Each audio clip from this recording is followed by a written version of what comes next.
A pergunta 14 me diz: quais das seguintes características são principais de um ambiente de teste de segurança eficaz? A. Intimamente ligada aos sistemas de produção para aumentar a segurança em todos os pontos. B. Isola diferentes versões antigas dos sistemas operacionais para uso no ambiente.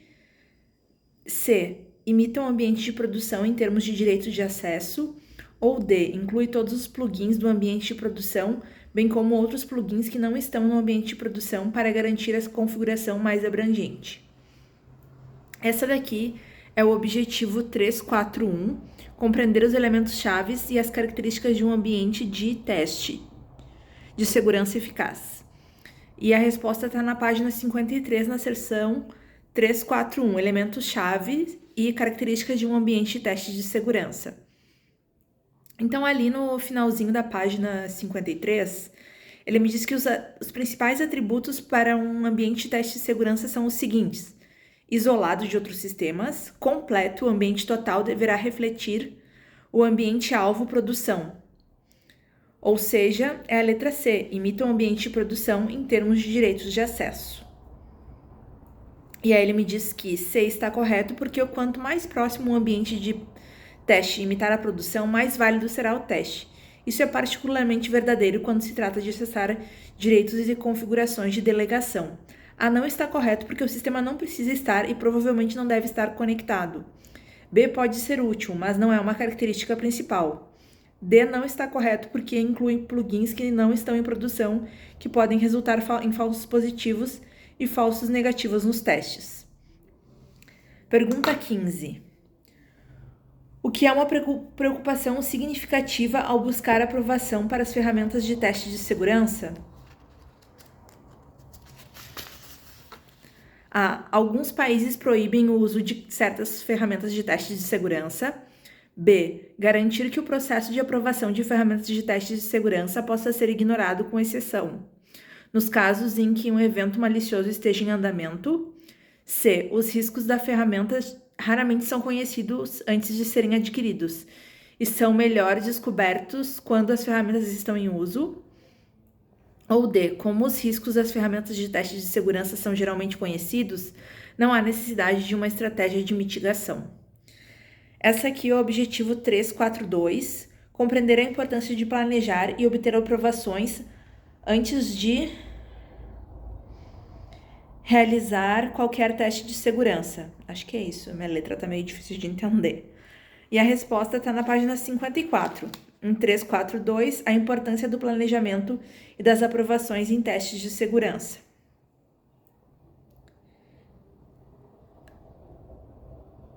E aí ele me diz o seguinte nessa 342. Razões pelas quais um testador de segurança deve ter aprovação antes de executar testes de segurança. Aí o primeiro item: em quase todos os países é contra a lei tentar obter acesso aos sistemas de dados e suas informações. Em alguns é contra a lei ter acesso a ferramentas de teste de segurança. Essa aqui fecha com a letra A, que alguns países proíbem o uso de certas ferramentas de teste de segurança. A está correto, embora algumas ferramentas sejam muito boas e eficazes para testes, elas podem ser proibidas por alguns países e organizações. B não está correto porque sempre há o risco de implantar uma ferramenta subótima para lidar com uma crise. Um processo de aprovação acelerado faz sentido, mas um desvio completo é arriscado. C e D não estão corretas porque pode haver riscos desconhecidos das ferramentas e é melhor fazer a devida diligência na seleção de ferramentas, em vez de lidar com as consequências de uma ferramenta mal selecionada. A pergunta número 16, que vale 3 pontos. Você está revisando um conjunto de resultados de testes de segurança executados em um produto que está passando pelo teste final antes do lançamento na produção. Esta é uma atualização de uma versão que atualmente está em produção. O aplicativo recém-testado era o seu site de comércio eletrônico e possui um defeito que permite a criação de scripts entre sites. Qual das alternativas a seguir é o conjunto adequado das etapas que você deve seguir? A. Relate o problema ao desenvolvedor, adicione-o ao relatório das partes interessadas e continue testando outros tipos de defeitos. B. Teste se o problema existe na versão atual de produção documente o defeito em um sistema seguro, notifique o desenvolvedor, continue testando outros defeitos XSS. C. Investigue a extensão do problema realizando testes adicionais na liberação planejada, com concentração específica em outras emissões de XSS, conduzindo análises estáticas no código. Ou D. Informe o gerenciamento, documente o defeito e inclua em seu relatório semanal de status para as partes interessadas. Continue testando outros defeitos de segurança para determinar a extensão dos problemas de segurança. Essa aqui eu não achei no syllabus, mas eu respondi de acordo com como eu agiria. E eu achando um problema em algo que vai para produção e que existe a chance de ter esse mesmo erro em produção, eu vou lá em produção primeiro para ver se esse erro está em produção, né? Para ver o quão crítico é esse erro. Então, essa é a primeira coisa que eu faria. Isso casa com a letra B, que a primeira coisa é teste se o problema existe em produção. Na sequência, é documente o defeito em um sistema seguro. Ele fala muito no syllabus sobre armazenar os resultados do teste num lugar seguro, né? Para não cair em mãos inadequadas. Depois, notificar o desenvolvedor. Depois, continue testando outros defeitos XSS. E aí, o que o simulado me diz? B está correto. A primeira prioridade é verificar se o problema existe na versão de produção. O defeito deve ser documentado apenas em um sistema seguro de rastreamento de defeitos, pois o problema pode existir na produção. Como um problema do XSS foi encontrado, pode haver outros, pelo que o teste continuado é necessário. A não está correto porque o defeito não deve ser divulgado nos relatórios das partes interessadas. C não está correto porque, embora sejam necessários mais testes, a notificação é crítica. E D não está correto devido aos relatórios das partes interessadas. A pergunta 17 é em que ponto do ciclo de desenvolvimento de software deve haver uma verificação para garantir que as práticas de codificação seguras adequadas foram seguidas? A. Teste de componentes. B. Teste de integração. C. Teste do sistema. Ou D. Teste de aceitação de segurança. Esse aqui eu não achei o objetivo de aprendizagem, mas eu achei a resposta na página 59.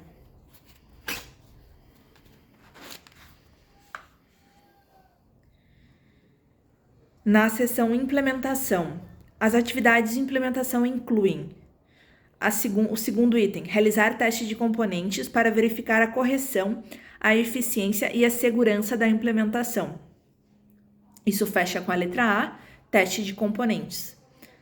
A está correto, a verificação deve ser feita assim que o código for escrito. O teste de componente, assim como no CTFL, é o teste unitário.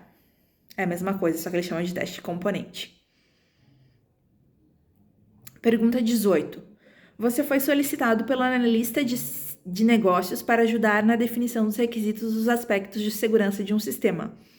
Este é um sistema crítico de segurança que armazena informações médicas para pacientes e fornece essas informações a profissionais de saúde em hospitais, consultórios médicos e ambulâncias. Em que ponto do ciclo de vida os requisitos de segurança devem ser documentados e em que nível de detalhe? Essa aqui também não achei um objetivo para ela, mas a resposta está na página 58, na seção 412, atividades relacionadas à segurança no ciclo de vida do software.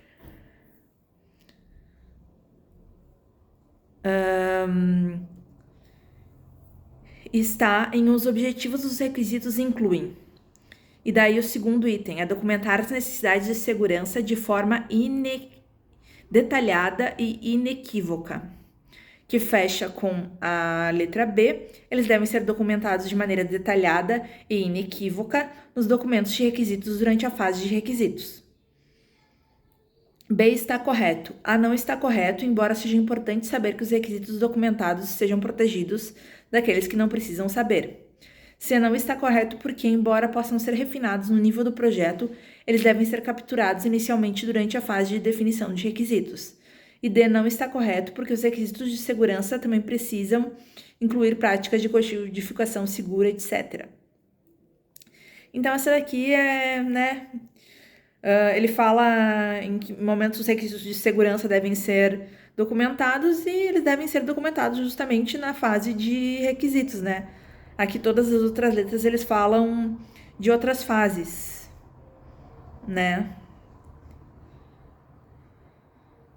E não na fase de requisitos, então essa até não é difícil.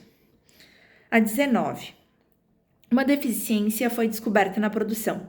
Se um usuário não autorizado copiar uma URL de uma seção de um usuário autorizado, o usuário não autorizado poderá colar o URL na seção e continuar processando com os direitos do usuário autorizado. No caso relatado, o usuário não autorizado pôde usar o URL do usuário autorizado para alterar a senha de administração do sistema. Para fechar essa lacuna, os desenvolvedores verificarão o ID da seção e o ID do usuário sempre que um URL for usado. O que é uma preocupação realista para esta correção? A. Não vai resolver o problema e o sequestro de seção ainda será possível. B. Isso resolverá o problema, mas a usabilidade pode ser afetada adversamente. C. Isso resolverá o problema, mas o desempenho pode ser afetado adversamente. Ou D. Não solucionará o problema e exporá uma nova vulnerabilidade com os IDs de seção. Essa aqui, a A e a D, eu acho que são iguais, né? A A e a D são iguais, então daria para descartar por esse motivo, porque a A diz que não vai resolver o problema e o sequestro de seção ainda será possível. E a D diz não solucionará o problema e exporá uma nova vulnerabilidade com os IDs de seção. Eles dizem a mesma coisa, mas de formas diferentes, então dá para excluir essas duas. Embora eu achei que eu achei que pudesse ser uma dessas duas, mas elas são iguais, então... Então, entre o desempenho ser... da B e C dizem que resolverá o problema, mas uma fala que a usabilidade pode ser afetada e outra fala no desempenho. Não achei a resposta nas sílabas, nem no objetivo de aprendizagem, mas nesse caso a C é correta. Isso resolverá o problema, mas o desempenho pode ser afetado diversamente. E aí aqui o simulado explica por quê. C está correto. É provável que este nível de verificação diminua a velocidade do sistema, pois será necessário verificar a cada alteração na tela. A e D não estão corretos porque a correção deve corrigir o problema. B não está correto porque não deve haver impacto na usabilidade, a menos que você seja o hacker. Ou seja, a questão de desempenho mesmo, né? Já que vai ter que verificar a seção em cada alteração de tela. Pergunta 20. Durante o teste no nível do componente, por que o testador de segurança deve revisar os avisos do compilador? A. Como isso indica problemas de segurança que devem ser corrigidos. B. Porque isso indica possíveis problemas que devem ser investigados. C. Como isso indica problemas de codificação que causam defeitos funcionais. E D. Porque isso indica práticas de programação ruins que aumentam a capacidade de manutenção. Aqui também não achei um objetivo de aprendizagem. E também não achei a resposta nos sílabas. Mas o correto é a letra B, porque isso indica possíveis problemas que devem ser investigados. B está correto. Do ponto de vista dos testes de segurança, os avisos do compilador indicam possíveis problemas que podem levar a falhas de segurança. A não está correto porque os avisos não exigem necessariamente uma correção. É um aviso, né? Não é que não compilou. C e D podem ser verdadeiros, mas não estão relacionados a testes de segurança. Pergunta 21. Você está testando um sistema que possui 20 componentes definidos. Você fez extensos testes de segurança em cada um dos componentes. O sistema agora está pronto para passar para o teste de integração de componentes. Como você deve abordar esse teste? A. Como o teste de integração de componentes se preocupa com o somatório das vulnerabilidades dos componentes individuais, realizar os mesmos testes nos componentes integrados é a melhor abordagem. Letra B. O principal risco está agora na integração dos próprios componentes. Portanto, o teste deve cobrir cada interface e verificar se não há vulnerabilidades na interfaces e os componentes também devem ser testados novamente. Letra C. É provável que novas vulnerabilidades estejam presentes nos componentes integrados, bem como no sistema e na infraestrutura maiores que agora podem ser testados. Portanto, os testes devem ser expandidos para incluir essas novas áreas. Ou letra D. Como os componentes agora estão integrados, os riscos de segurança serão reduzidos, porque as possíveis interações agora são limitadas. Portanto, apenas os pontos de integração devem ser testados e não é necessário um novo teste de componente. Essa aqui tem o objetivo de aprendizagem 4.4.4, que é compreender o papel dos testes de segurança durante os testes de integração. E a resposta está na página 64.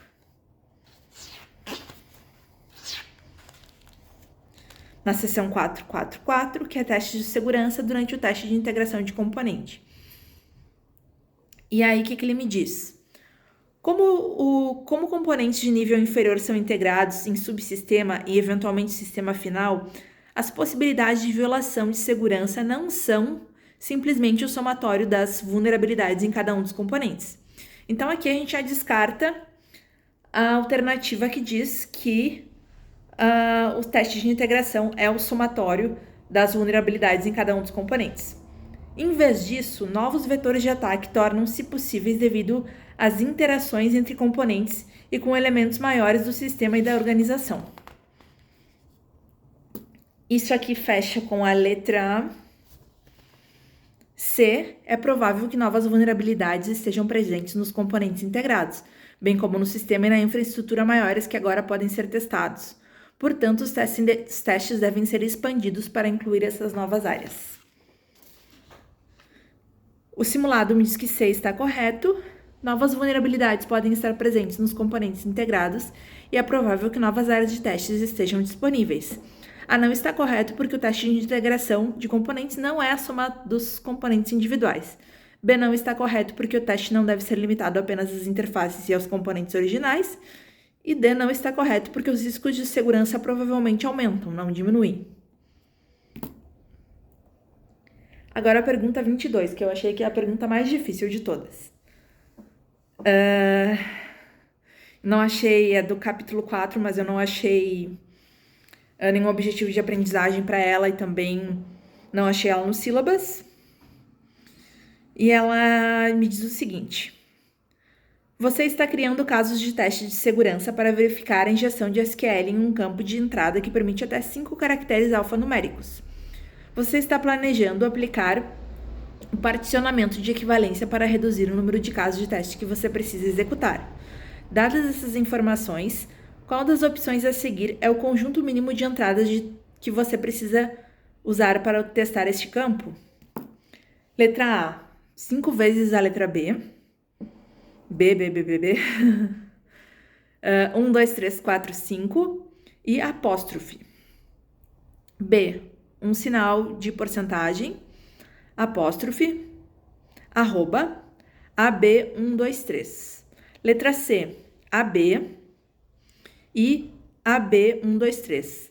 E letra D, apóstrofe. O que eu esperaria como alternativa nessa questão? Eu esperaria uma sequência alfanumérica de até 5 caracteres, que seria uma entrada válida. E eu esperaria algo como delete asterisco from clientes, qualquer coisa nesse sentido, porque seria um SQL injection. Então, uma entrada válida, né, para uma partição válida e uma de SQL injection. Só que não tem essa alternativa. Então, dentre as que tem, eu não saberia qual escolher. Mas ele me diz que a letra correta é C, uma entrada AB e outra entrada AB123. Para mim, uma entrada AB é uma entrada correta, porque ele me diz que permite uma entrada até 5 caracteres alfanuméricos. Até 5 alfanuméricos. Será que ele tem que ser obrigatoriamente alfanumérico, né? Porque a B é só letra, né? Não tem números. Mas o que isso tem a ver com SQL injection? Não entendi. Mas ele me diz que C está correto, pois possui um teste para injeção de SQL. A B é um teste de injeção de SQL? Bom. E outro para uma entrada válida. Este é o número mínimo de testes. A e B tem mais do que o número mínimo, e D não tem testes suficientes porque não testa a entrada válida. Seria aconselhável fazer mais testes nos vários caracteres que podem suportar a injeção de SQL. Mas essa pergunta está pedindo para aplicar o particionamento, particionamento de equivalência e obter o número mínimo de casos de teste. Eu não entendi, mas caso caia, é a B e a B 1, 2, 3. Pergunta 23, também do capítulo 4, e também não achei nem o objetivo nem a página.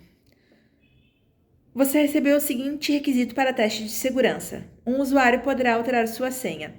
Se eles fizerem essa solicitação, deverão responder a 2 de suas 3 perguntas de segurança corretamente. Se eles responderem corretamente, um link será enviado para o e-mail deles. O link levará para uma página onde eles podem redefinir sua senha. Uma vez redefinidos, eles podem fazer login com a nova senha. O link deve ser desativado 1 hora após o envio.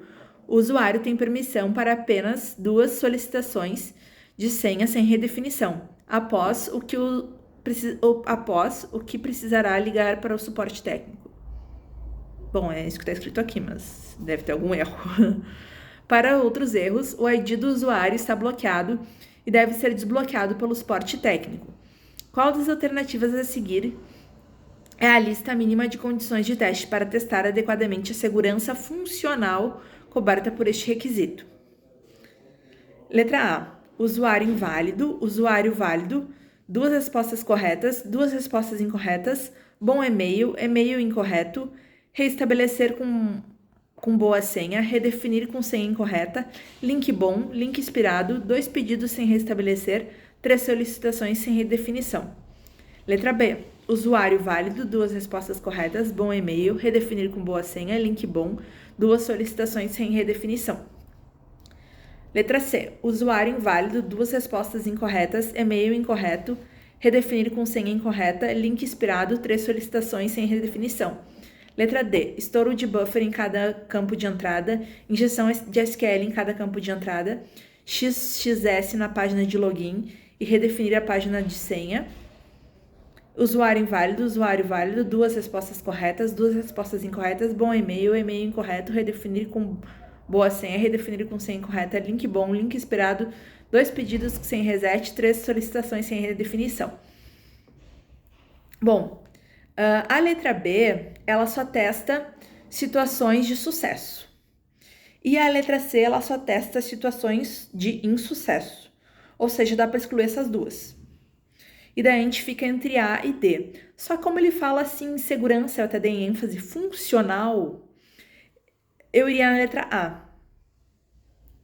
Porque ele não fala nada de ataque, ele fala de segurança funcional. Então, eu testaria as situações positivas, de sucesso e insucesso, que estão descritas na letra A. E essa é a resposta correta. Ela me diz que A está correto, pois abrange os principais cenários para a segurança funcional especificada no requisito. B testa apenas nos testes válidos. C testa apenas as condições de erro. E D se expande para testes de ataques e testes funcionais. A pergunta 24, que é da 4 também não achei. Essa 4 tá bem difícil de achar os objetivos e a página da resposta. E ela me diz o seguinte: um usuário poderá solicitar sua senha. Se ele fizer essa solicitação, deverão responder a 2 de 3 perguntas de segurança corretamente. Se ele responder incorretamente, um link será enviado para o endereço de e-mail. O link os levará para uma página onde eles podem redefinir sua senha. Uma vez redefinidos, eles podem fazer o login com a nova senha. O link deve ser desativado 1 hora após o envio. É permitido ao usuário apenas 2 solicitações de senha sem redefinição. Após o que ele precisará chamar o suporte técnico. Para outros erros, o ID do usuário está bloqueado e deve ser desbloqueado pelo suporte técnico. Qual das alternativas a seguir é um conjunto válido de critérios de aceitação para este requisito?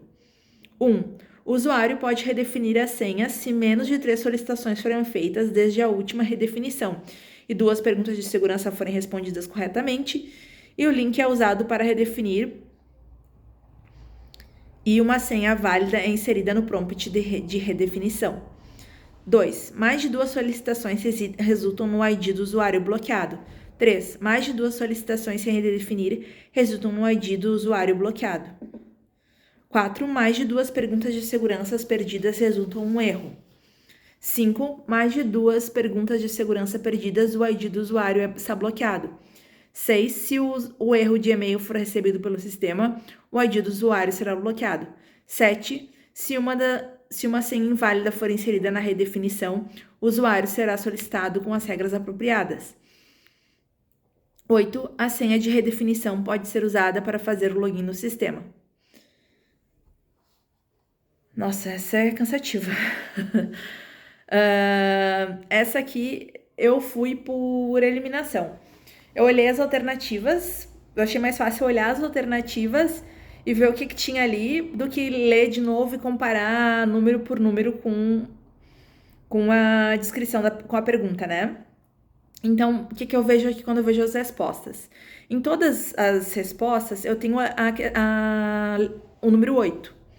Significa que o 8, a senha de redefinição pode ser usada para fazer login no sistema, é verdadeiro.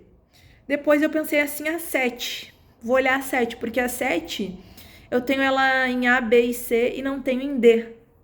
Então, se eu definir se a 7 é errada ou não, eu já consigo, se a 7, por exemplo, for errada, eu já tenho a resposta que é a letra D. Então, vamos ver o que diz a 7. Se uma senha inválida for inserida na redefinição, o usuário será solicitado com as regras apropriadas. Se eu ler de novo a questão, não fala nada sobre isso. Não fala que o usuário será solicitado com as regras apropriadas. Então, a 7 ela é errada. Por isso, a letra D é correta. Porque a letra A me diz que é 1, 2, 4, 6, 7, 8. A letra B me diz que todas são corretas. A letra C, 3, 5, 6, 7, 8. E a letra D é 1, 3, 5, 6, 8. Ou seja, não tem a 7. A 7 eu sei que ela não tem mesmo. Então, é a letra D. D está correto porque fornece os critérios de aceitação com base no requisito.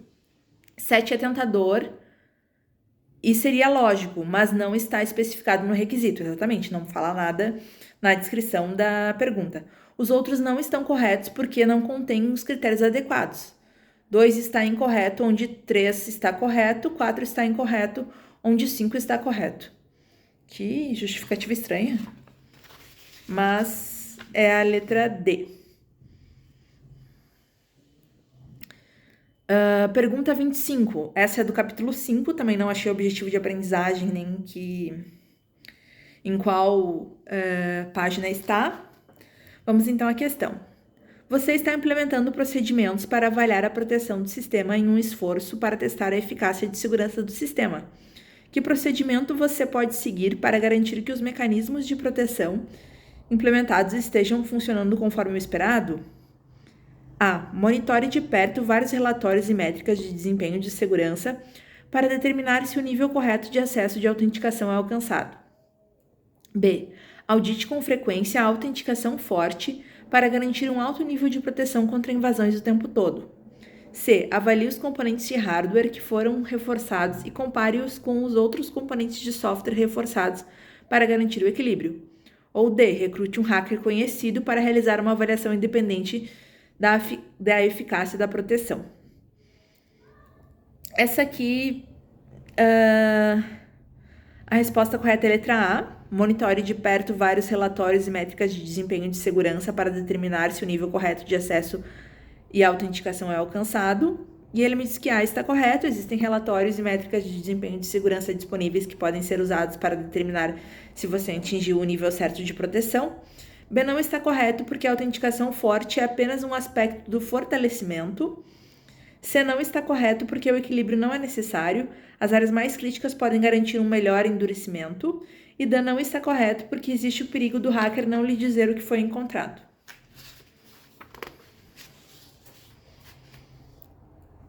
A pergunta 26. Quais os atributos de autenticação de segurança de um sistema de TI de média complexidade? A. Verifica se o usuário possui o perfil correto e os direitos correspondentes para acessar partes limitadas do sistema. B. É fundamental para identificar a quantidade de recursos do sistema que o usuário pode utilizar. C. Verifica se o usuário que entra no sistema é legítimo.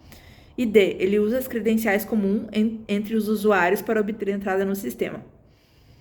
Aqui é o objetivo 5.2.1, compreender a relação sobre autenticação e autorização e como elas são aplicadas na proteção de sistemas de informação. E a resposta está na página 72. Na seção 5.2.1, relação entre autenticação e autorização. A autenticação é baseada na verificação de um identificador de usuário e um token para responder às perguntas: login, quem é o usuário? Senha, o usuário é realmente quem ele finge ser? Que isso aqui fecha com verifica se o usuário que entra no sistema é legítimo. Então, C é a resposta correta. C está correto, verifica se o usuário é legítimo e autorizado. A não está correto porque não está olhando para os direitos de acesso. B não está correto porque a utilização de recursos do sistema não é uma consideração. D não está correto porque a verificação de credencial comum não deve ser usada. Cada indivíduo deve ter credenciais exclusivas. Pergunta 27. Os mecanismos de criptografia típicos são vulneráveis a ameaças, o que torna importante entender sua eficácia a qualquer momento. Identifique qual das seguintes ações você deve implementar para ganhar confiança em seus mecanismos de criptografia. Seção 532. Objetivo de aprendizagem 532. Demonstrar como testar a eficácia de mecanismos comuns de criptografia. Na página 74.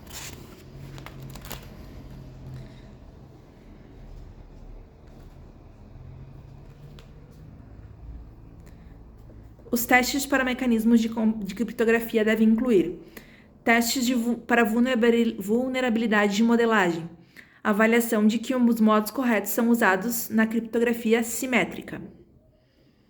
Eu não li as opções, né? Mas vamos lá. Letra A. Avalie as chaves criptográficas para garantir que tenha pelo menos 256 bits. Letra B. Verifique se você está aplicando algoritmos aleatórios para gerar números aleatórios sempre que possível.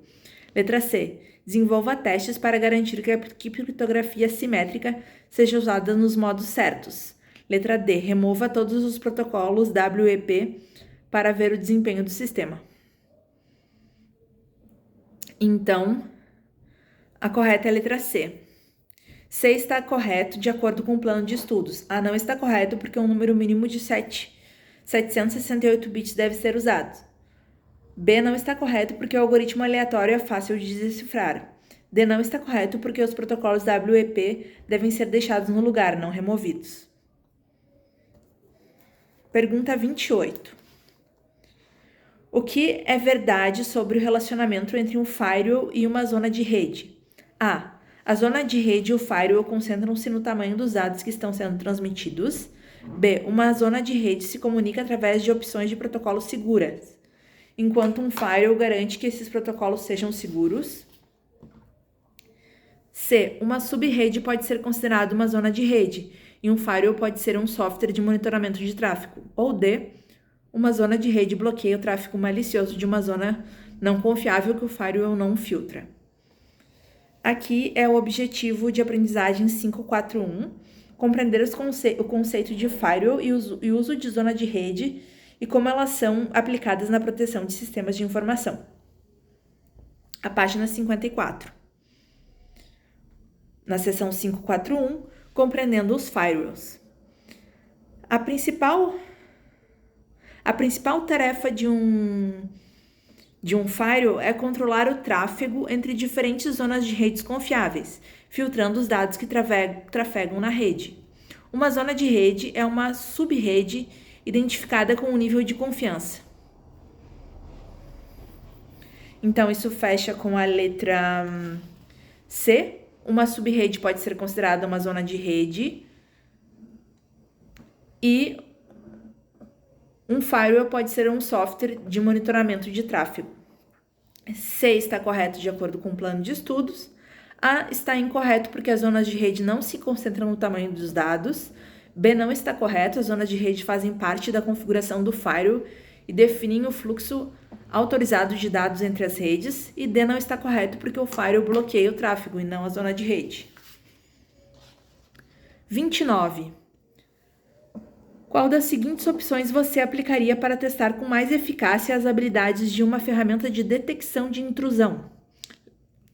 Letra A. Desenvolva uma série de cenários com base na experiência passada. Letra B.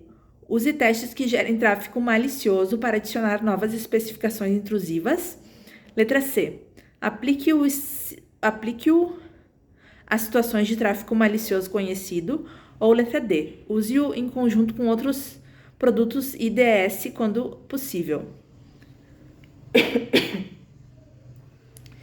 Então, essa aqui é o objetivo 552, demonstrar como testar a eficácia das implementações de ferramentas de detecção de intrusão existentes. Não achei a resposta no syllabus, mas achei que a mais coerente parece a letra B. Use testes que gerem tráfego malicioso para adicionar novas especificações intrusivas. Essa parece ser a mais aderente, assim, e de fato é a resposta correta. B está correto porque esses testes podem ser usados para adicionar novas especificações intrusivas que anteriormente eram consideradas tráfegos autorizados. A e C podem ser úteis, mas não são tão eficazes quanto B para garantir que a ferramenta funcione para o futuro e para o presente. D é verdadeiro para o uso, mas não para o teste. Número 30.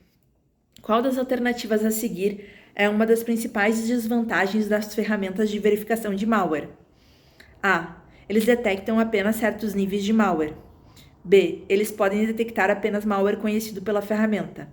C. Eles tendem a ser excessivamente complexos para executar. Ou D. Eles não fornecem recursos de atualização e relatório.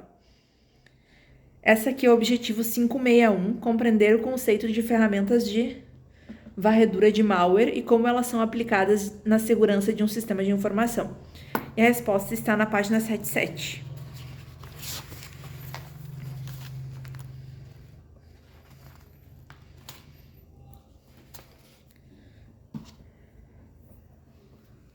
Novos malwares ou aqueles para os quais a assinatura não está presente no banco de dados não serão detectados e poderão infectar uma vítima.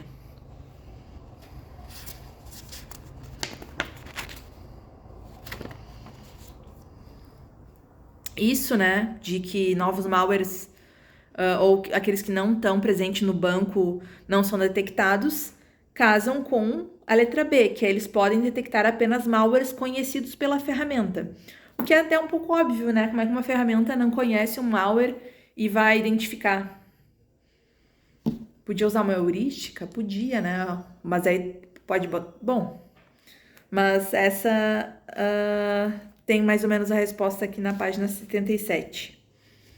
B está correto, a ferramenta de malware pode detectar apenas malwares que ela já conhece. A pode estar correto dependendo do foco específico da ferramenta, mas não é a principal desvantagem. C geralmente não é verdadeiro, as ferramentas são normalmente fáceis de executar. D não está correto porque as ferramentas oferecem a capacidade de atualizar-se com novas descobertas e produzir relatórios. Pergunta 31. Você precisa remover os números de identificação pessoal de um sistema legado para reduzir o risco durante o teste. Parte do seu plano de ofuscação de dados inclui a verificação da eficácia com que os dados são mascarados. Qual das alternativas a seguir é a abordagem mais eficaz a ser usada? A. Verifique manualmente no banco de dados se os dados direcionados para ofuscação não são mais compreensíveis para a interpretação humana lógica. B. Projetar um ataque de força bruta dos dados ofuscados. C. Substitua os dados confidenciais por dados aleatórios de diferentes comprimentos de string. Ou letra D. Recrute as equipes de desenvolvimento para gerar um programa para enfatizar vulnerabilidades no banco de dados. Essa aqui é o objetivo 572, demonstrar como testar a eficácia das abordagens de mascaramento de dados. E a resposta está na página 78. Seção 572, testando a eficácia dos métodos de mascaramento de dados. Os testes para verificar o mascaramento de código podem incluir